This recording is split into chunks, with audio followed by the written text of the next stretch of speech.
તો વિદ્યાર્થી મિત્રો, આજે આપણે જોઈશું ધોરણ 6 પ્રકરણ 8 દશાંશ સંખ્યાઓ.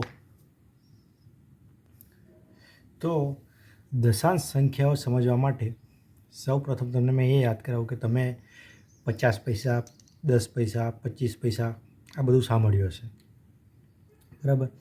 તો આ 50 પૈસા અહીંયા લખું છું કે આ 50 પૈસા તમે જોયું હશે. અમુક વસ્તુ ખરીદતા કોઈકની કિંમત એવી લખેલી હશે કે 15.75 રૂપિયા, અથવા તો આવું સીધું ન હોય તો અમુક ગ્રામના વજનના જ માત્ર લખેલી હોય કિંમત કે 1 ગ્રામના આટલા રૂપિયા છે. એમ કોઈ મોટી વસ્તુ લીધી હોય કિલોની કે 2 કિલોની, એમાં એ રીતે બની શકે. અથવા તો કોઈ વસ્તુ હોય તો આ રીતના અંકો હોઈ પણ શકે, બરાબર? અથવા તો પછી 1.5 રૂપિયા આ રીતનું જોયું હશે કદાચ. તો આ જે ચિહ્ન છે એને જ કહેવાય દશાંશ ચિહ્ન. તો આ સંખ્યાઓ દશાંશ ચિહ્નવાળી સંખ્યાઓ કહેવાય અને આ દશાંશ સંખ્યાઓ છે, બરાબર? તો હવે જુઓ કે તમને એ ખ્યાલ આપો કે 50 પૈસા, તમને ખ્યાલ હશે કે 1 રૂપિયો કઈ રીતે બને, કેટલા પૈસા આવે તો 1 રૂપિયો બને. તો તમને ખ્યાલ હશે કે 100 પૈસા હોય તો 1 રૂપિયો બને, 1 રૂપિયો થાય, બરાબર?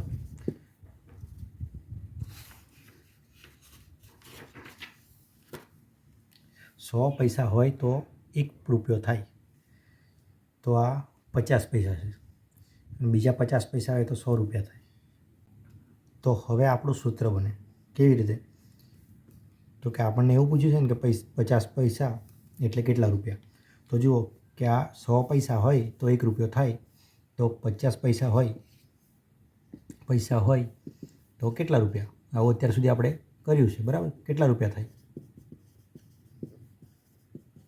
આપણો પ્રશ્ન બની ગયો. તમને મેં કીધું કે આ રીતનો પ્રશ્ન બને તો 50 ગુણ્યા 1/100 આ રીતનું લખાય. 50 મતલબ આ ગુણ્યા આ છેદમાં 100, આ રીતનો જવાબ એનો બને. તો હવે જુઓ શું થશે. તો કે આ 50 ગુણ્યા 1 એટલે 50 જ થઈ ગયા. અને મેં તમને કીધું કે ગુણાકારમાં હોય ને તો આ રીતે 0 0 નીકળી જાય. કેમ? તો આ થશે 5 ગુણ્યા 10 અને આ થશે 10 ગુણ્યા 10. તો 10 10 ઉડી જશે, બરાબર? 5 ગુણ્યા 10 અને 10 ગુણ્યા 10, 10 10 100 થઈ જાય ને, 5 10 50. તો 10 10 10 1 10 થઈ જશે એટલે 5/10 જવાબ આવશે, બરાબર? સરળ જ છે આ તો. હવે આવું થયું તો આનો જવાબ પછી લખતા આપણને આવડતું નથી. કેમ? તો આ અપૂર્ણાંક આપણે ગયા પ્રકરણમાં જોયું છે, પ્રકરણ 7માં, કે અપૂર્ણાંક હોય તો એનું સાદુરૂપ પછી વધારે આપતા દશાંશ ચિહ્નમાં સાદુરૂપ આપવાનું આપણે અત્યાર સુધી શીખ્યા નથી. તો એ હવે આવે છે. કઈ રીતે? તો જુઓ કે છેદમાં આ 10, 100, 1000 એવી સંખ્યાઓ હોય ને તો પોઈન્ટ ખસેડવા. અત્યારે કેવું કહેવાય ખબર? અત્યારે મેં આ રીતે લખી શકું 5.00. આવી કિંમત જોઈ પણ હશે કોઈ જગ્યાએ. કોઈ બિસ્કિટ હોય 5 રૂપિયાવાળું, તો એમાં જોયું હશે કે 5 પોઈન્ટ કરીને પછી 00 લખેલા હોય, એટલે કે 5 પોઈન્ટ પછી કંઈ નથી. આવી રીતે લખેલું હોય ને કે 15.75. તો આ 5.00 એટલા માટે લખાય કે 5 પોઈન્ટ પછી કંઈ નથી, એમ 5 જ રૂપિયા છે માત્ર, એટલા માટે ખ્યાલ આવે, બરાબર? તો આ રીતે લખેલું હોય અને ભાગ્યા 10 હોય ને તો શું થાય ખબર? કે આ પોઈન્ટ ખરો ને એ ડાબી બાજુ ખસેડાય. હવે જુઓ કે મેં આ રીતનું લખેલું છે તો આગળ મેં 0 લખવાય તો લખી શકું? તો કે લખી શકું. કેમ? તો કે 0 5 એટલે 5 જ થાય. કોઈ સંખ્યા હોય, ધારો કે 4 છે કે 5 જ લઈએ, ચાલો 5 ને જ બતાવું કે 5 છે, એની આગળ મેં 0 ગમે એટલા લખી શકું. આમ કે 0 5 0 0 5 0 0 0 5, પણ એનો અર્થ સરખો જ નીકળે છે કે 5. આની વેલ્યુ 5 જ થાય, બરાબર? કોઈ મતલબ નહીં રહેતો. પણ આપણે આવું લખતા નથી. કેમ? કે આ યોગ્ય ના કહેવાય, દેખાવમાં ઠીક ના લાગે. બાકી આપણે આવું લખી શકીએ, આમાં 5માં કોઈ ફરક નહીં પડવાનો, આને 5 જ વંચાશે. આગળ મેં બીજા 2 જીરો કેમ ના લગાડી દઉં? તો આને 5 જ કહેવાશે, બરાબર? આ ડાબી બાજુ જીરો લગાડવાથી અંકમાં સંખ્યામાં કોઈ જ ફરક નથી પડતો, બરાબર? તો આનું કોઈ લખું કે ના લખું કોઈ ફરક નહીં પડતો. પણ જમણી બાજુ જ્યારે મેં લખું ને તો ફરક પડી જાય. જો મેં 1 જીરો લગાડું તો 5 નહીં, હવે 50 થઈ જશે, બરાબર? બીજો જીરો લગાડી દઉં તો 500 થઈ જશે. ત્રીજો જ્યારે જીરો લગાડી દઉં તો 5000 થઈ જશે. તો જમણી બાજુ મેં લગાડી ના શકું, બરાબર? ડાબી બાજુ મેં કદાચ લખી શકું, પણ જમણી બાજુ લખી ના શકું. કેમ? તો કે અંક સંખ્યા બદલાઈ જાય છે, એની કિંમત બદલાઈ જાય છે એટલા માટે. તો લખવું હોય મારે તો અહીંયા મારે પોઈન્ટ કરવું પડે. તો પોઈન્ટ પછી હવે મેં ગમે એટલા જીરો મૂકી શકું. તો જુઓ કે પોઈન્ટ પછી મેં 2 જીરો મૂકેલા છે અને ડાબી બાજુ મેં 0 આ રીતે લખી શકું, બરાબર? કેમ કે આ 005 એટલે એ 5 જ કહેવાય. તો હવે જુઓ કે જ્યારે છેદમાં આ રીતે 10 હોય ને તો શું થાય ખબર? આ પોઈન્ટ ખસે. આ પોઈન્ટ કઈ બાજુ ખસે ભાગાકારમાં હોય તો કે ભાગાકારમાં 10 હોય ને તો આ પોઈન્ટ ડાબી બાજુ ખસે. એટલે આ શું થઈ જશે ખબર? 0.5. બતાવું બીજું. આટલા રૂપિયા આપણો જવાબ આવ્યો. આપણે હમણાં આ દાખલો નથી ગણવાનો, આપણે હમણાં દશાંશ ચિહ્ન કઈ રીતે ખસે છે અને દશાંશ જવાબ કઈ રીતે આવે છે ને એ જોવાનું છે. તો આ પોઈન્ટ કેવો અહીંયા હતો ને 5.00, તો આ બાજુ ખસી ગયો. હવે આ બાજુ ખસી ગયો એટલે 0. હવે આ 0 લખવાનું કોઈ મૂલ્ય, કોઈ શું કહેવાય, આ 0 લખવાનું કોઈ મહત્ત્વ રહેતું નથી. કેમ?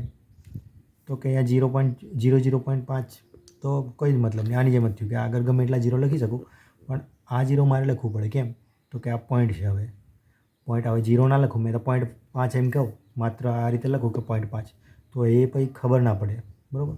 એટલે 0 લખવું પડે પોઈન્ટ પહેલાં, કોઈ સંખ્યા ના હોય તો. તો આ શું થયું? તો કે 0.5 જવાબ આવ્યો. કઈ રીતે? તો કે આ જે પોઈન્ટ હતો ને એ છેદમાં 10 છે ને એના કારણે એક ડાબી બાજુ ખસી ગયો. એટલે આ 10 નીકળી જાય અને આ પોઈન્ટ આ બાજુ ખસી જાય. એટલે 0.5 એવો જવાબ આવ્યો.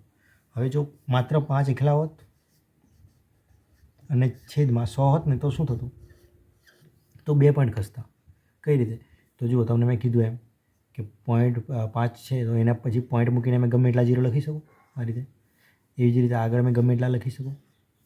તો મને ખ્યાલ છે કે નીચે 2 0 છે ને તો ડાબી બાજુ 2 0 લખું. આવું લખવાનું નથી આપણે, પણ આ તમને ખ્યાલ આવે કે કઈ રીતે પોઈન્ટ ખસે છે એટલા માટે લખું છું. તો 2 0 લખ્યા મેં. તો હવે જુઓ 2 0 છે ને, અહીંયા 1 0 હતો તો શું કર્યું? આ પોઈન્ટ અહીંયા હતો તો 1 ખસી ગયો, એક અંક ડાબી બાજુ ખસી ગયો. તો અહીંયા 2 0 છે ને તો 2 અંક ડાબી બાજુ ખસશે. તો જુઓ અહીંયા છે તો 1 અંક અને આ 2 અંક, એટલે આનો જવાબ કેટલો આવ્યો? તો કે 0.05.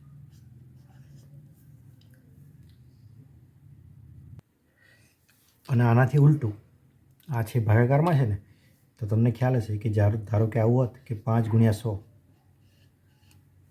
તો આપણે કેટલા કરીએ? 500 કરીએ ને. તો આને મેં એમ પણ કહી શકું ને, જેમ તમને કીધું મેં કે આગળ મેં 0 લખી શકું. આ 5ની વાત કરું છું આ રીતે. અને પોઈન્ટ પછી બી ગમે એટલા 0 લખી શકું. સીધો ના લખી શકું. કેમ? તો અંક બદલાઈ જાય. 5ની આગળ સીધું લખું તો આ રીતે 500, 5000 એવું થઈ જાય. પણ આ રીતે જોઈએ ને તો આ 5 જ વંચાય, બરાબર? તો ગુણ્યા 100 આના આ રીતે લખ્યું છે, બરાબર? 5.00 અને ગુણ્યા 100. તો હવે શું થયું? તો ગુણાકારમાં આવે ને તો 2 0 હોય ને તો 2 0 જમણી બાજુ ખસી જાય, 1 અને 2. તો આ પોઈન્ટ અહીંયાથી આગળ મેં તમને કીધું કે પોઈન્ટ પછી ગમે એટલા 0 મૂકી શકો. તો મેં 3 0 મૂકું તો જુઓ તો કે આ પોઈન્ટ અહીંયા છે ને તો આ 1 અને આ 2 સ્ટેપ જમણી બાજુ ગયો. ગુણાકારમાં જ્યારે મીંડાવાળી સંખ્યા 1 જોડે, બરાબર? 100, 1000, 2000, સોરી 2000 નહીં, 1000, લાખ એ રીતની સંખ્યા હોય ને તો જુઓ આ 2 0 છે 100માં, તો 2 પોઈન્ટ જમણી બાજુ ખસશે. તો અહીંયા છે 1 અને 2. તો આ જવાબ કેટલો થયો? તો કે 500. આગળના 0 હવે નથી લખતો, તમને ખ્યાલ આવે કઈ રીતે થાય છે એટલા માટે લખ્યું છું. બાકી તમારે પણ આ લખવાના નથી આ રીતે, બરાબર? એ ખોટું કહેવાય. તો જુઓ કે 2 0 છે તો અહીંયાથી 1 અને 2 પોઈન્ટ જમણી બાજુ ખસશે. તો અહીંયા તો 500.0 જોયું, 500 જ છે. મેં તમને કીધું કે પોઈન્ટ પછી ગમે એટલી સંખ્યા લખી શકીએ આપણે. ગમે એટલી સંખ્યા નહીં, ગમે એટલા 0 લખી શકીએ. પણ મારે જેટલી જરૂર છે એટલા જ મેં લખીશ, બરાબર? અહીંયા ના પણ લખું તો ચાલે, પણ આપણે દશાંશ સંખ્યાઓ ભણવાનું છે તેથી આપણે લખીશું કે જ્યાં પોઈન્ટ પહેલાં કે આ રીતે આ તો લખવું જ પડે, પણ આ રીતે પણ લખવું કદાચ પડે આ પ્રકરણમાં તો લખીશું. બરાબર, દરેક જગ્યાએ જરૂરી નથી આ રીતે કે પોઈન્ટ પછી 0 હોય તો લખવાનું. તો આ રીતનું છે કે ભાગાકાર કરે તો આ એક નિયમ યાદ રાખવાનો છે કે ભાગાકાર કરીએ ને તો દશાંશ ચિહ્ન ડાબી બાજુ ખસે. ક્યારે? 10, 100, 1000 એ બધી સંખ્યા હોય તો. અને જ્યારે ગુણાકાર કરે ને 10, 100, 1000 એ બધી મીંડાવાળી સંખ્યા જોડે, જીરોવાળી સંખ્યા જોડે, તો પોઈન્ટ જમણી બાજુ ખસશે. બરાબર, તો એ આપણે યાદ રાખવાનું છે. તો આ હવે હટાવું છું. બીજી માહિતી દ્વારા પણ આપણે દશાંશ સંખ્યાઓને શીખવાની કોશિશ કરીએ. હવે એક કામ કરો, આ રીતે કાગળ લો અને એના 100 ભાગ આ રીતે લાઈન બનાવીને બનાવો. બરાબર, કેટલા થયા? 1, 2, 3, 4, 5, 6, 7, 8, આ 9 અને આ 10. એ રીતે આડી લાઈન કરો આમ. બરાબર, એટલે આ રીતે 100 ભાગ કરો. મારા ભલે ના થાય પણ તમને હવે કહું હું શું કહેવા માગું છું. તો જુઓ, આમાં મારે 10 ભાગ દર્શાવવો હોય. 1, 2, 3, 4, 5, 6, 7, 8, 9 ને 10 આ રીતે બનાવી દો એટલે તમને ખ્યાલ આવે. તો આ 100 ભાગ થયા કુલ. બરાબર, 9 અને 10. તો 10 ભાગને દર્શાવવું હોય તો અપૂર્ણાંકમાં આપણે શીખ્યા કે કઈ રીતે દર્શાવવાનું હોય. મેં એમ કેમ કે 10 ભાગને દર્શાવો. 10 ભાગને દર્શાવો એટલે અહીંયા ધારો કે આ છાંયાંકિત કરેલું છે, આ રીતે ટપકા ટપકા કરેલા છે. એને દર્શાવવું હોય તો કઈ રીતે દર્શાવવું? તો કુલ ભાગ કેટલા છે? તો કે 100. એમાંથી છાંયાંકિત એટલે કે આ ટપકા કર્યા છે અત્યારે કેટલા થાય? તો કે 10. કેટલો જવાબ મળશે? તમને કીધું એમ 0, 0 નીકળી જાય. 1/10. હવે તમને મેં શું કીધું કે છેદમાં 10 હોય ને તો પોઈન્ટ ખસે. ધારો કે આ 1.0 કહેવાય, 1.0 એવું કહેવાય. તો આ પોઈન્ટ દશાંશને જ બોલાય છે. બરાબર, 1.0 એની જગ્યાએ મેં 1 પોઈન્ટ બોલવાની વધારે ટેવ પડી છે. અંગ્રેજી શબ્દ છે એટલા માટે કદાચ એ બોલી જાઓ તો એ ધ્યાન આપજો. એ 1.0 એમ કે 1.0. કેમ કે ગુજરાતી અને અંગ્રેજી શબ્દોમાં હવે ખાસ ફરક નહીં રહ્યો એટલો બધો. મતલબ નોર્મલ થઈ ગયા છે અંગ્રેજી. 0 પછી આ પોઈન્ટ તો એ સામાન્ય જ થઈ ગયું. તો એટલો હવે ખ્યાલ આવે. તો કે 1.0 છે એ એકની જગ્યાએ મેં 1.0 કહી શકું અને છેદમાં 10 છે તો આ તમને કીધું કે આગળ પણ મેં 0 લગાડી શકું. તો આ 0, 1 એટલે 1 જ થયો અને 0, 1.0 એટલે આ 1 જ થયો. બરાબર, આને 1 જ કહેવાય. તો આ 10 છે તો ભાગાકારમાં 10 હોય તો શું થાય? આ 1 0 વાળી એકની પાછળ 1 0 છે, એકની પછી 1 0 છે. તો આ પોઈન્ટ ડાબી બાજુ ખસે એટલે શું થશે? 0.10. હવે તમને મેં કીધું કે 0.10 એનો મતલબ 0.10 એમ કહું તો 0.1 જ કહેવાય. આવું લખાય ને, આ પોઈન્ટ આ બાજુ ગયો એટલે 0.10 થયો. તો મેં તમને કીધું કે પોઈન્ટ પછી મારે કોઈ સંખ્યા આવતી હોય ને એના પછી મેં ગમે એટલા શૂન્ય લગાડી શકું. 10ની જગ્યાએ આટલા બી કહું ને તો આની કિંમત ના બદલાય. કેમ? તો કે 0.1 જ કહેવાય. આ 0.1000 છે એ 0.1 જ છે. 0.1 લાખ કહું તો પણ એ 0.1 જ છે. અને આગળ 0.1 કહું તો પણ એ 0.1 જ છે. બરાબર, પોઈન્ટની પછી મેં ગમે એટલા 0 લગાડી શકું. બરાબર, તો એ ધ્યાન રાખવું. હવે જુઓ કે આ કંઈક શું કીધું તમને મેં, જ્યારે 10 ભાગ દર્શાવવા કીધું તો આવું થયું. અને 1 ભાગ દર્શાવવા કહું તો કઈ રીતે તમે દર્શાવશો? તો 1/10 દર્શાવશે આપણે 100. કુલ ભાગ 100 છે ને એમાંથી 1 ભાગ દર્શાવો. ધારો કે આ દર્શાવો એમ કીધું હોત તો 1/100 થશે. હવે 1/100 એટલે તો એ 1.00 2 0 લખું. કેમ? તો કે નીચે 2 0 છે તો અમે 1.00 2 વખત 0 લખું છું. બરાબર, તમને કીધું એમ કે પોઈન્ટ પછી ગમે એટલા 0 લખી શકું એટલા માટે. તો હવે શું થયું? 2 0 છે તો 2 0 જમણી બાજુ ખસે. આપણે ડાબી બાજુ આ 0 લખવાની જરૂર ન હતી. મારે 0 તો આ બાજુ લખવાની જરૂર છે. બરાબર, તો 2 0 છે તો 2 પોઈન્ટ ડાબી બાજુ ખસે. આ અહીંયા પોઈન્ટ છે તો 1 અને 2 એટલે જુઓ 0.01 0 બી કહી શકું. બરાબર, આનો 2 0 હતા તો 2 0 મૂકી શકું. તમને કીધું એમ આનો કોઈ જ મતલબ નથી રહેતો. આને એમ જ વંચાશે કે 0.01. બરાબર, તો આનું ધ્યાન રાખજો. હવે તમે મને એક કહો કે તમને મેં અપૂર્ણાંક જો ઓળખવા કહું કે 10/100 અને 1/100 એ 1/100 હતા ને એને આને 0 લખીને આવા થઈ ગયા છે, પણ આ 1/100 હતા અને આ 10/100 હતા. તો આ બેમાં મોટા કોણ? તો શું કરશું? અપૂર્ણાંકમાં આપણે ભણ્યા. શું ભણ્યા? તો કે છેદ સરખો હોય તો જેનો અંશ મોટો એ અપૂર્ણાંક મોટો. તો આમાં અંશ કોનો મોટો છે? આમાં છેદ બંનેને 100 છે અને આનો અંશ 10 અને આનો અંશ 1. તો આ અંશ મોટો થયો એટલે અપૂર્ણાંક મોટો થયો. તો અહીંયા જુઓ, આ અપૂર્ણાંકનું સાદુરૂપ આપણે આપ્યું, પોઈન્ટમાં મતલબ દર્શાવ્યો દશાંશ સંખ્યામાં. તો શું મળ્યું આપણને? 0.1 મળ્યું અને અહીંયા શું મળ્યું? 1/100નું 0.01 મળ્યું. તો તમને ખ્યાલ છે કે આ 10/100નું મેં આ 0.1 લખ્યું અને 1/100નું 0.01 લખ્યું. આ જે બતાવ્યું તમને કે કઈ રીતે આવે છે. તો આ મોટા છે તો આ પણ મોટા જ થવાના, આ મોટા છે તો આ મોટા થવાના, કેમ કે આ આનું જ સાદું રૂપ છે, બરાબર? આનું જ એક રૂપ છે એટલે આ મોટા છે આના કરતાં, તો આ આના કરતાં મોટા થવાના. તો જુઓ કે 0.1 એ 0.01 કરતાં મોટા છે, બરાબર? એટલે જો આની જગ્યાએ આવું હોત ને કે 0.1 અને 0.0, હા, અને તમને એમ કે ને કે કયા મોટા આ બંનેમાં એ ઓળખો, તો આપણે દશાંશ ચિહ્ન પછી જોવાનું પહેલું.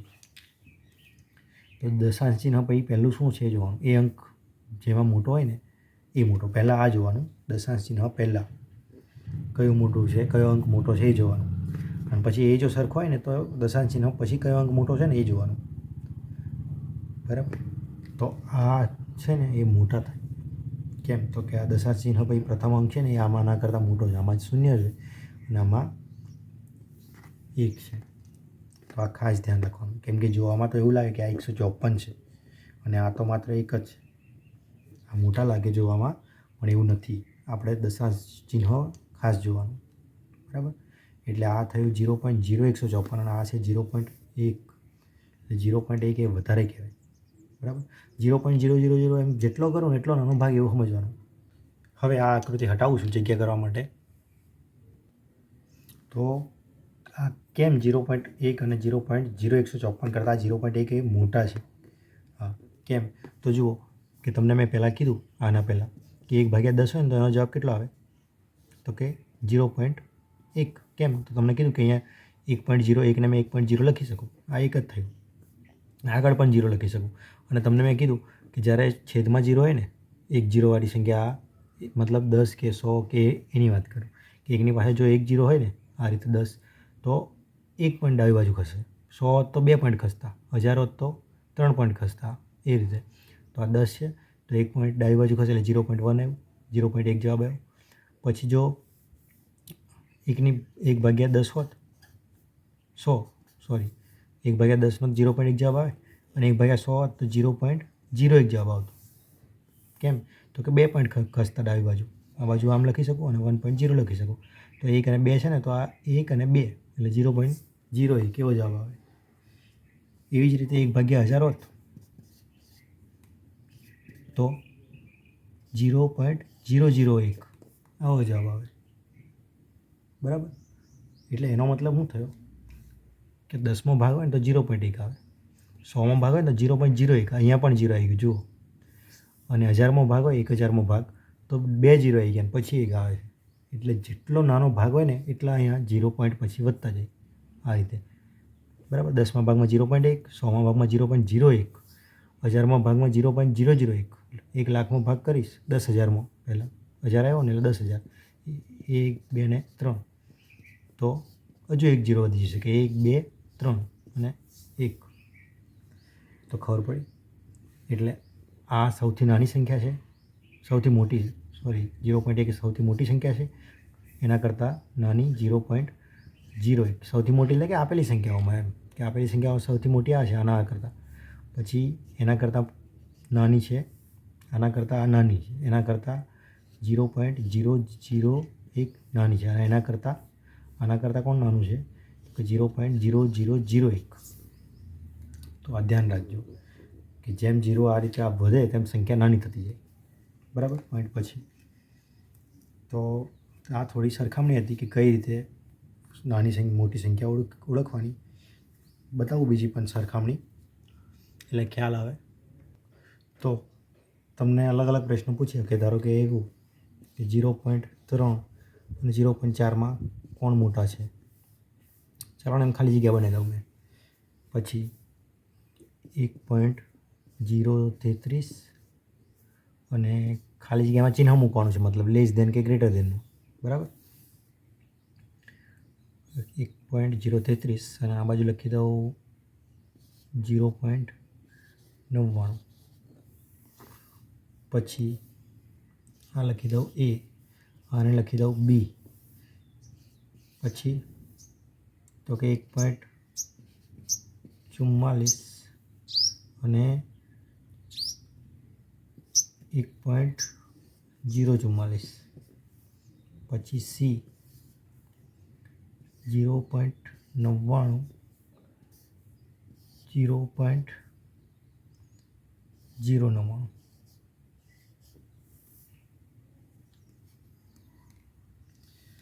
તો આમાં આપણે ઓળખવાનું છે કે કઈ સંખ્યા મોટી અને કઈ સંખ્યા નાની.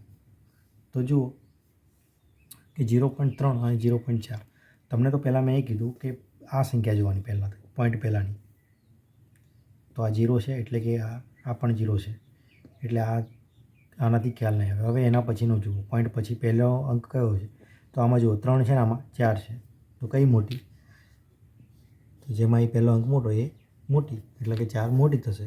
નાની સંખ્યા બાજુ તીર આવે, આ બાજુ તીર કરી દીધું. આ ચિહ્ન લેસ ધેનનું કહેવાય કે 0.3 નાના છે 0.4 કરતાં. 0.3 ઇઝ લેસ ધેન 0.4, બરાબર. હવે આમાં જુઓ શું થશે. તો કે 1.033 છે ને 0.099 છે. તો જુઓ સીધે સીધું તમે જોઈ લેશો પોઈન્ટ પછી કે 0 છે અને અહીંયા છે 9, તો જે એમાં મોટી તે મોટા એવું તો ખોટું પડશે. એટલે તમને મેં કીધું કે પોઈન્ટ પહેલું જોવા. તો પોઈન્ટ પહેલાં જુઓ કે આ પોઈન્ટ છે તો એ પહેલાં આમાં 1 છે અને આમાં 0 છે. તો હવે પોઈન્ટ પછી ભલે આ 0 છે અને આના 9 છે, પણ આ પોઈન્ટ પહેલાં જ આ સંખ્યા મોટી થઈ ગઈ, બરાબર. આ રીતે એટલે આ મોટી થશે અને નાના થશે, એટલે એ બાજુ તીર આવ્યું, બરાબર. હવે આ જુઓ કે 1.44 અને 1.044, તો કઈ મોટી થશે? તો જુઓ આ એક તો સરખા જ છે, તો પોઈન્ટ પછીની સંખ્યા જુઓ. તો આમાં જુઓ 4 છે ને આમાં 0 છે, એટલે આ મોટી થશે 1.44 વાળી, અને આ નાની થશે એટલે એ બાજુ તીર આવ્યું. આ તો કે 0.99, 0.099. તો આ તો તમને પહેલાં કીધું એવું 0.1 અને 0.01 જેવી વાત થઈ ગઈ, બરાબર. અને એમ જોઈને પણ ખ્યાલ આવી જાય કે આ બાજુ 0 છે પોઈન્ટ પહેલાં બંનેમાં. તો આ સંખ્યા જુઓ, આમાં 9 છે અને આમાં 0 છે, એટલે 9 વાળી મોટી. નાની સંખ્યા બાજુ તીર આવશે એટલે 0.099 નાના છે. તો આ ઓળખતા આવડવું જોઈએ. ધારો કે એક મૂકી દઉં બીજી સંખ્યા D. કેવી રીતની? તો કે 1.7 અને 1.70. આ 1.7 છે અને આ 1.70 છે, તો કોણ મોટા? તમને કીધું કે પોઈન્ટ પહેલાંની સંખ્યા જોવાની, તો કે સરખી છે. પોઈન્ટ પછીની સંખ્યા જોવાની, તો એ પણ સરખી છે. તો હવે આમાં 0 છે ને આમાં 0 નથી. તો આમાં 0 તમને મેં કીધું કે પોઈન્ટ પછી મેં ગમે એટલા 0 મૂકી શકું. આ 7 છે એને મેં 70 બી લખી શકું. આ 7 છે એને મેં 70 પણ લખી શકું, 700 પણ લખી શકું. આ 70 છે એને 700 બી લખી શકું, 7000 બી લખી શકું. પણ આની કિંમત માત્ર 1.7 જ કહેવાશે અને આની કિંમત માત્ર 1.7 જ કહેવાશે, બરાબર. એટલે આ ખાસ ધ્યાન રાખજો. 1.7 અને 1.700 આપે કે 70 આપે, એ બંને સરખા કહેવાય, એટલે અહીંયા ઇક્વલ આવશે, બરાબર. તો એ ખાસ ધ્યાન રાખજો. વારા પરથી જોતું જવાનું. ધારો કે કોઈ સંખ્યા એવી છે કે 1.34 1 2 ખાલી જગ્યા 1.3420 આવી છે. તો પહેલાં આપણે પોઈન્ટ પહેલાંની સંખ્યા જોવાની, તો કંઈ સરખી છે. પોઈન્ટ પછીનો પહેલો અંક, તો એ પણ સરખો છે. પોઈન્ટ પછીનો બીજો અંક, તો એ પણ સરખો છે. ત્રીજો અંક જુઓ 1 છે તો 2 છે, તો જુઓ આમાં 2 છે તો એ બાજુની મોટી. સરળ છે એકદમ. તો આવડશે. આ રીતની સરખામણી કરવાની. એટલે મોટી સંખ્યા નાની સંખ્યા પૂછે તો ખ્યાલ રાખજો, ધ્યાન રાખજો, બરાબર. તો હટાવું છું આ. હવે જુઓ કે દશાંશનો ઉપયોગ તરીકે આપણે શરૂઆતમાં જ તમને મેં બતાવ્યું પૈસાને કઈ રીતે ફેરવવાના રૂપિયામાં. તમને મેં કીધું કે 50 પૈસા હોય, 50 પૈસા તો કેટલા મળ્યા હતા આપણને? 0. યાદ કરો 5 રૂપિયા. આવો જવાબ મળ્યો હતો, બરાબર. ધારો કે કોઈ વ્યક્તિ એવું કહે છે કે મારી જોડે 1 રૂપિયો અને 50 પૈસા છે.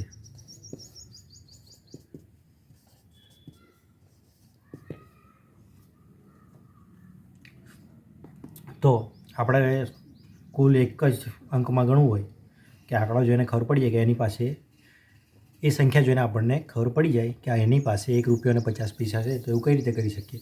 તો કે 2 રસ્તા છે. એક તો રૂપિયાને પૈસામાં ફેરવો અને બીજો રસ્તો છે પૈસાને રૂપિયામાં ફેરવું. પણ હવે જુઓ કે રૂપિયાને પૈસામાં ફેરવાનું હવે એ રીતે વપરાતું નથી. મતલબ 100 પૈસા 200 પૈસા એવા શબ્દો હવે વપરાતા નથી.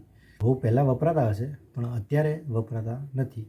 તો અત્યારે આપણે શું કરીએ તો કે રૂપિયામાં ફેરવીએ છીએ. કોને? પૈસાને. તો એ આપણે જોયું કેટલા? તો કે 50 પૈસા હતા એને 0.5 રૂપિયા કહેવાય. એટલે આ 1 રૂપિયો છે વત્તા 0.5 રૂપિયા. તો આ થશે કેટલા થશે? આ આપણે જોઈશું આગળ કે દશાંશનો સરવાળો કઈ રીતે થાય. તો મેં તમને કીધું કે 1 હોય ને તો 1 પછી પોઈન્ટ પછી આ રીતે 0 લખી શકું. તો આવું અને વત્તા 0.5 છે ને તો નિયમ એવું કહે છે કે પોઈન્ટની નીચે પોઈન્ટ આવવું જોઈએ. જો મેં લખ્યું કે 1 વત્તા 0.5ને મેં કઈ રીતે લખ્યા? તો કે પોઈન્ટ પછી 0 લખી શકું. આ એક જ કહેવાય. તો એ લખ્યું અને પોઈન્ટને નીચે પોઈન્ટ આવે એમ 0.5 લખ્યા. તો હવે સરવાળો થશે કેવી રીતે? તો કે આ 0 વત્તા 5 એટલે 5, પોઈન્ટની જગ્યાએ પોઈન્ટ આવી જશે. 1 વત્તા 0 એટલે 1. તો જવાબ આવ્યો 1.5. બરાબર. આ રીતે સરવાળો થશે. એ આપણે જોઈશું વધારે દાખલા સરવાળામાં. અત્યારે તો વાત એ છે કે કઈ રીતે જરૂર પડે છે કોની? તો કે દશાંશની. તે આપણે જોઈએ. હવે કોઈ વ્યક્તિ એમ કહે છે કે મારી જોડે 1 રૂપિયો ને 5 પૈસા છે. તો તમને મેં કીધું એમ પહેલાં કે 1 રૂપિયો એટલે કેટલા પૈસા? આપણે 5 પૈસાને ગણવા માટે કરું છું કે 1 રૂપિયો એટલે ઊંધું ગણવું પડશે.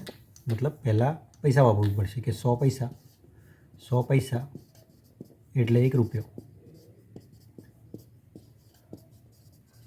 તો કેટલા છે? 5 પૈસા.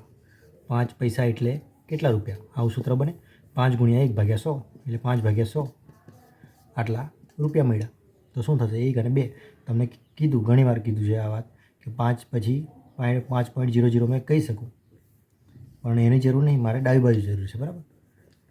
ફરી ભૂલ કરી કે અહીંયા લખવાની જરૂર નહીં પણ આ એક લખું કેમ? તો કે તમને ખ્યાલ આવે કે પોઈન્ટ અત્યારે કઈ જગ્યાએ છે. 5.0 કહેવાય, બરાબર. તો 1 અને 2 છે તો આ પોઈન્ટ અહીંયા છે ને તો 2 અંક ડાબી બાજુ ખસશે. આ 1 અને આ બીજો એટલે 0.05 જવાબ આવશે. તો હવે કોઈ વ્યક્તિ એવું કહે છે કે 1 રૂપિયો અને 5 પૈસા છે તો શું થશે? 1 રૂપિયો વત્તા 0.05 આ રૂપિયા મળ્યા, બરાબર. આપણને તમને ખબર પડી ને કેમ મેં એને 1 રૂપિયાને હટાવીને 100 પૈસા પહેલાં લખ્યા? તો કે જો મેં એવું સૂત્ર બનાવું કે 1 રૂપિયો એટલે 100 પૈસા તો પછી અહીંયા મારે 5 પૈસા છે. મેં તમને કીધું હતું કે જે ઉપર હોય ને એ રીતનું થવું જોઈએ. ઉપર જે રીતનું કીધું હોય, ધારો કે 100 પૈસા છે ને એટલે મેં 5 પૈસા અહીંયા આવે એ રીતનું સૂત્ર બનાવ્યું, બરાબર. તો મેં અહીંયા 1 રૂપિયો લખું ને અહીંયા 5 પૈસા થાય પછી તો એ સૂત્ર પછી કામ ના કરે. એટલે 100 પૈસા એટલે 1 રૂપિયો તો 5 પૈસા એટલે કેટલા રૂપિયા, બરાબર. આ રીતનું સૂત્ર બનવું જોઈએ. પૈસાની નીચે પૈસા આવ્યા એટલે જ મેં આ રીતનું અહીંયા લખી દઉં. ચાલો ને, 5 પૈસા એટલે કેટલા? તો આ રીતનું થાય કે 5 ગુણ્યા 1 ભાગ્યા 100. તો 5 ગુણ્યા 1 એટલે 5 જ. અને એમાં તમને કીધું કે 5.0 કહી શકું. 5ને કોઈ પણ સંખ્યા હોય, 100 હોય તો એને મેં 100.0 કહી શકું. 4 હોય તો એને મેં 4.0 કહી શકું. 4.00 પણ કહી શકું, બરાબર. 00માં પોઈન્ટ પછી ગમે એટલા મૂકી શકું. 4.01 હોય તો મેં અહીંયા આવું પણ કહી શકું. આ 4.01 જ છે, એની પછીની લખવાની કોઈ જ કિંમત રહેતી નથી એનું, બરાબર. અને 4.01 જ વંચાય. તો એ રીતે મેં આ 0.05 રૂપિયા મને જવાબ મળ્યો. કોનો? તો કે 5 પૈસાનો. હવે શું કરીશ? તો કે 1 રૂપિયો વત્તા 0.05 રૂપિયા, તો સરવાળો તો શું થશે? તો કે 1 વત્તા, હવે તમને મેં કીધું કે પોઈન્ટવાળું હોય ને તો ઉપર બી પહેલાં પોઈન્ટ લખી દેવાનું એટલે આપણને સરળ પડે. તો જો મેં 1 છે ને તો મેં 1.00 લખી દઉં એટલે મને સરળ પડે સરવાળો કરવા. હવે તમને મેં કીધું કે જ્યારે આ સરવાળો કરવાનો હોય ને આ રીતે પોઈન્ટનો, તો પોઈન્ટની નીચે પોઈન્ટ આવવું જોઈએ. એટલે આ પોઈન્ટ અહીંયા મૂકીશ, આ 0 અહીંયા અને આ 0.5 અહીંયા. જોયું? 0.05 લખ્યા અહીંયા. તો પોઈન્ટની નીચે પોઈન્ટ આવે. હવે સરવાળો થાય 0 વત્તા 5 એટલે 5, 0 વત્તા 0 એટલે 0, પોઈન્ટની જગ્યાએ નીચે પોઈન્ટ આવશે અને 1 વત્તા 0 એટલે 1. તો આનો જવાબ આવ્યો 1.05. તો આ જેની પાસે 1 રૂપિયો અને 5 પૈસા છે ને એની પાસે 1.05 રૂપિયા છે તેમ કહેવાય, બરાબર. એવી જ રીતે અહીંયા કે જેની પાસે 1 રૂપિયો અને 50 પૈસા છે ને એની પાસે 1.5 રૂપિયા છે તેમ કહેવાય, બરાબર. અહીંયા 1.50 છે કે પછી 1.500 આવતું એનાથી કોઈ જ ફરક નથી પડતો, એને 1.5 રૂપિયા જ કહેવાશે, બરાબર. તો ધ્યાન રાખજો, પોઈન્ટ પછી શૂન્યની કોઈ કિંમત રહેતી નથી. હા, 5.0 આપણે 1.500 પછી 1 હોય ને તો પછી આની કિંમત રહે, તો પછી આ લખવું પડે. પણ જ્યારે અંતમાં 0 હોય ને તો એનું કોઈ વેલ્યુ રહેતી નથી, કોઈ કિંમત રહેતી નથી. તો આ રીતનું આ જે છે એ પૈસાને કઈ રીતે ફેરવાના એ છે. હવે આપણે બીજું જોઈશું કે વજન છે, લંબાઈ છે, એ બધું કઈ રીતે ફરે છે, ફેરવવાનું કઈ રીતે ફેરવવાનું છે એ જોઈએ. વજન છે, લંબાઈ છે, એ બધાને કઈ રીતે નાના મોટા એકમમાં ફેરવવાનું તે આપણે જોઈએ. હવે આપણે એ જોઈએ કે લંબાઈને કઈ રીતે ફેરવાય છે. શું કહેવાય લંબાઈને ઇંગ્લિશમાં? તો કે લેન્થ.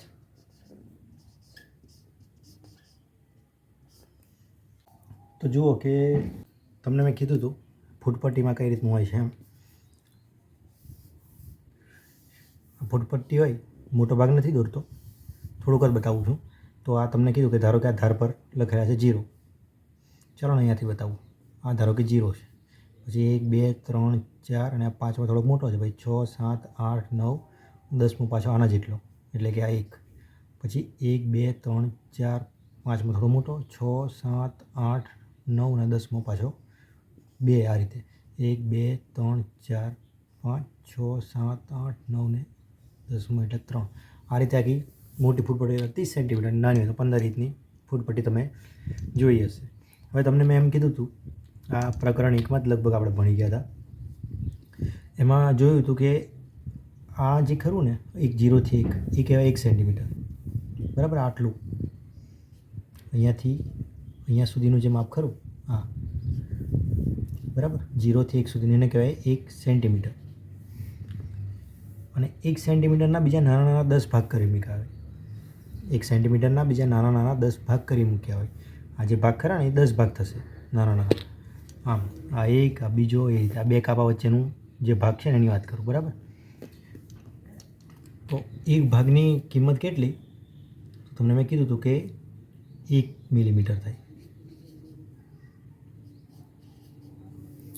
બરાબર. આ જે નાનો ભાગ છે 1 મિલીમીટર થાય અને 10 મિલીમીટર ભેગા થાય. આવા 10 ભાગ છે ને 0 થી 1ના, તો 10 મિલીમીટર ભેગા થાય ને તો થાય 1 સેન્ટીમીટર.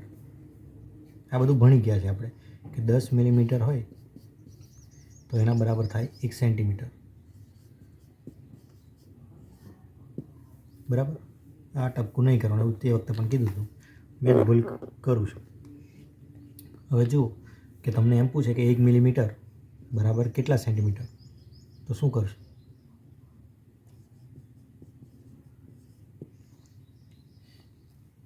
એક મિલીમીટર બરાબર કેટલા સેન્ટીમીટર, તો તમે શું કરશો?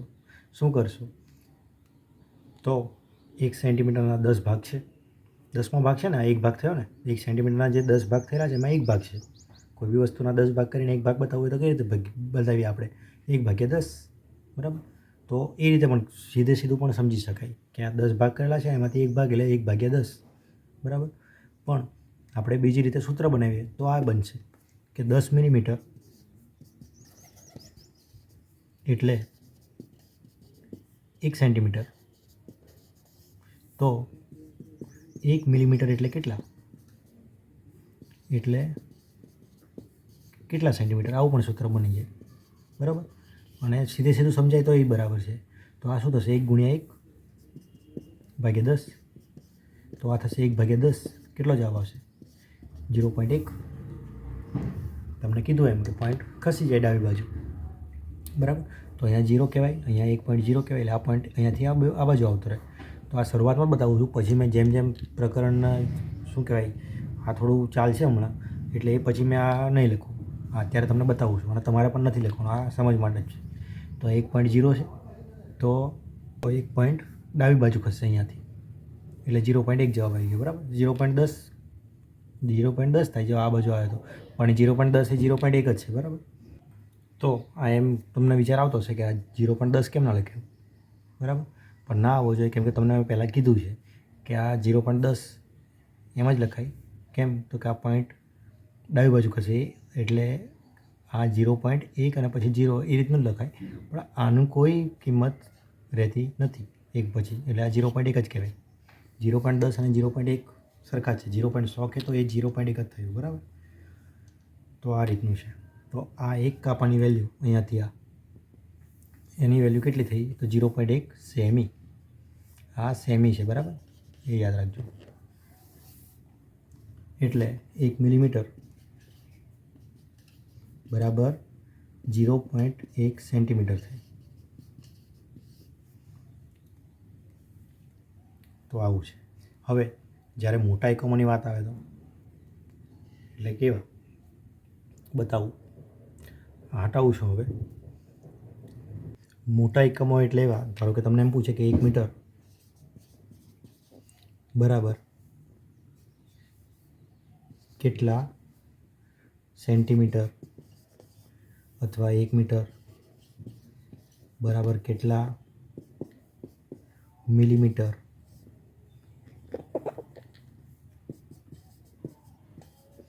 પછી 1 કિલોમીટર બરાબર કેટલા મીટર. તો આ બધું કઈ રીતે ગણે? તો આપણને યાદ હોવું જોઈએ. કેવી રીતના? તો આપણને શું પૂછ્યું પહેલાં? તો કે 1 મીટર બરાબર કેટલા સેન્ટીમીટર. તો એ ખબર છે કે 100 સેન્ટીમીટર એટલે કેટલા મીટર થાય? 1 મીટર થાય, એટલે મેં એવું લખી શકું કે 1 મીટર એટલે 100 સેન્ટીમીટર, બરાબર ને. પછી 1 મીટર બરાબર કેટલા મીટર? મિલીમીટર. 1 મીટર બરાબર કેટલા મિલીમીટર. તો આપણને એ ખબર છે કે 1 સેન્ટીમીટર બરાબર કેટલા મિલીમીટર. 1 સેન્ટીમીટર બરાબર 1 સેમી બરાબર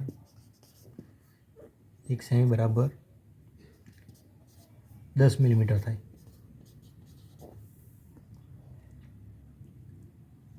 તો 1 મીટર એટલે 100 સેમી થયું. તો મેં એમ પૂછી શકું કે 100 સેમી બરાબર કેટલા મિલીમીટર. કેમ? તો કે 100 સેમી એટલે 1 મીટર જ થાય. તો આ એ જ સવાલ થયો કે 1 સેમી બરાબર 10 મિલીમીટર. તો 1 મીટર બરાબર કેટલા મિલીમીટર. કેમ? તો કે 1 મીટર એટલે 100 સેમી જ થાય છે. તો હવે શું થઈ ગયું? 100 ગુણ્યા 10 ભાગ્યા 1 આવું થશે. આપણું સૂત્ર પહેલા પ્રકારનું બન્યું ને કે 1 સેમી એટલે 10 મિલીમીટર, તો 100 સેમી એટલે કેટલા? આવું થયું. એટલે 100 ગુણ્યા 10 ભાગ્યા 1 બરાબર 1000. શું થયું? મિલીમીટર. કે 1 કિલોમીટર બરાબર કેટલા મીટર. તો એ પણ ખબર જ છે આપણને કે 1 કિલોમીટર બરાબર 1000 મીટર. તો હવે પ્રશ્ન કઈ જગ્યાએ થાય છે? તો મીટરમાંથી નાના એકમ હોય ને, મોટામાંથી નાના એકમ, તો આપણને ખ્યાલ છે અને સરળ પડે છે. પણ જ્યારે એવું પૂછવામાં આવે, આ જ સવાલો ઊંધા કરી નાખું. જો હમણાં જે આ બાજુ લખું છું, આ હટાવું છું, જમણી બાજુ જે છે એ આ, કે સવાલ જો એવો કયો હોત કે 1 સેમી બરાબર કેટલા મીટર, પછી 1 મિલીમીટર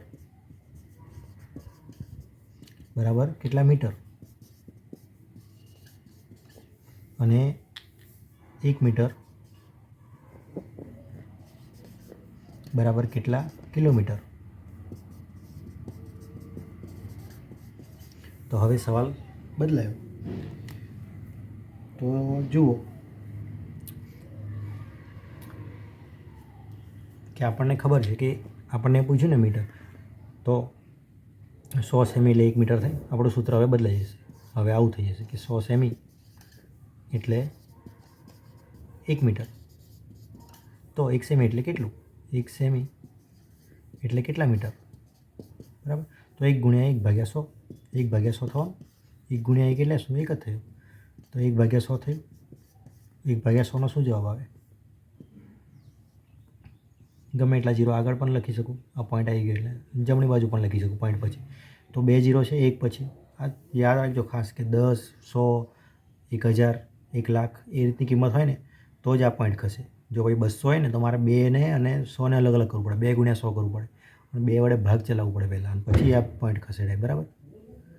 તો 2 વડે પહેલાં ભાગ ચલાવવું પડે અને પછી પોઈન્ટ ખસેડાય. એટલે એનું ખાસ ધ્યાન રાખજો. તો હવે શું થશે? તો 2 જીરો છે તો 2 ડાબી બાજુ ખસે આ પોઈન્ટ. આ 1 અને 2 2 અંક એટલે 0.01. 10 બી લખું પણ તમને પહેલાં કીધું એમ કે કોઈ મતલબ રહેતો નથી. તો 0.01 મીટર થાય. બરાબર. એટલે 1 સેન્ટીમીટર બરાબર 0.01 મીટર થાય. એવી જ રીતે મિલીમીટરનું હમણાં જોયું તો શું હતું?